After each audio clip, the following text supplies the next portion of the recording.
बरं, एक प्रामाणिक दादा, तुम्ही प्रामाणिक उत्तर द्या. म्हणजे मी प्रामाणिक उत्तर हा. देतो. अप्रामाणिक काय ते बोलत एक ओपन एक सांगा, एकनाथ शिंदेच्या सोबत तुमचं वैयक्तिक मतभेद आहेत की नवी मुंबईच्या दृष्टीनं काही विकासाच्या प्रश्नावर तुमचे मतभेद आहेत? एकनाथ शिंदेच्या विषयी माझं काही दुमत नाही. बर. आता एकनाथ शिंदे काय बोलतात, एकनाथ शिंदेला हलक्यात घेऊ नका, हम्म. टांगा पलटी घोडे फरार. हम्म. पण गणेश नाईकला तू हलक्यात घेतला ना.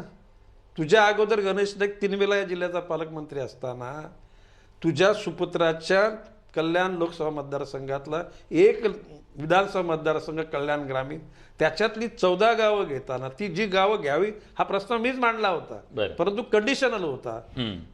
मंत्रालयात बैठक बोलवली, आम्हाला विचारलं पण नाही हम्म. की बा तुमची अशी गावं आम्ही समाविष्ट करतो आणि याच्या विकासासाठी अशा अशा गोष्टी करतो. म्हणजे गणेश नाईकला हलक्यात घेतला ना, तर भाजपने जर परवानगी दिली ना हम्म. तर एकनाथ शिंदे तर टांगा पण पलटी करेल आणि घोडे पण बेपत्ता करून टाकेल. फरार नाही, हा, बेपत्ता करून टाकेल. बेपत्ता. बरं.